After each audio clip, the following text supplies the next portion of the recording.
The Owen James Report is brought to you by Burrita, making money work for you. I'm sure you've seen many commercials about financial services and investment opportunities. The smiles, the nice business suits, the charts, the beautiful scenes, and of course, children. Cut!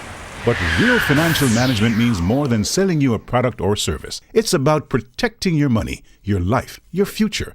It's about integrity. With over 3 decades of proven excellence, you should look no further than Burrita, making money work for you.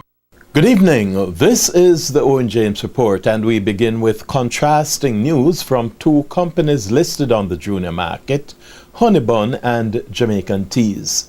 Despite a third quarter fall of 46% in net profit, Honeybun's 9-month net profit rose by 23% to $41.1 million on the back of $456 million in revenues. The positive 9-month result was mainly driven by a 9% advance in operating revenues as well as flat cost of sales. Now, in stark contrast to Honeybun, Jamaican Teas is reporting a 7% fall in 9-month net profit for the period ended June 30 this year. At June 30, net profit stood at $65 million compared to $69.5 million in the corresponding period last year.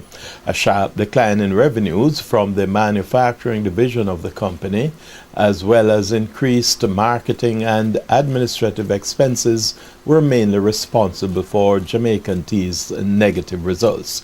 A closer look at the numbers reveals that though turnover increased by 31% to $582 million, cost of sales also rose by 31% to $468 million, shaving 3% of gross profit. News on the market now, and amidst falls by JMMB down 14%, Gleaner and Scotia Group, the Jamaican stock market indices declined today. The main index fell by 396 points, or 0.2%. 23 stocks traded, with 6 advancing, 12 declining, and 5 holding firm. The winners included Caribbean Producers, D&G, Jamaica Producers, Kingston Wharves, and Pan-Caribbean Financial Services, up 14.6%. The losers included Carib Cement, Gleaner, JMMB, Lasco Manufacturing, Sagicor Life Jamaica, Scotia Group, and Scotia Investments. On the foreign exchange market, amid increased demand for hard currency, the Jamaican dollar weakened against the US and Canadian dollars as well as the British pound. In other words, all three strengthened against the local currency.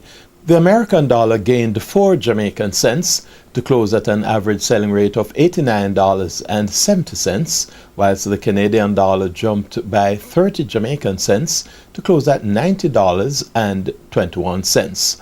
The British pound advanced by 9 Jamaican cents to close at an average selling rate of $140.32.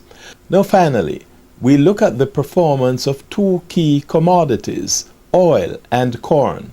U.S. light sweet crude oil fell by 20 basis points to close at an average selling rate of $92.24 a barrel on the New York Mercantile Exchange. Corn, which has experienced phenomenal rise in recent weeks due to the drought in the U.S. Midwest, fell by 41 basis points to $7.89 a bushel. That's the Owen James Report. Good evening. The Owen James Report was brought to you by Burrita, making money work for you.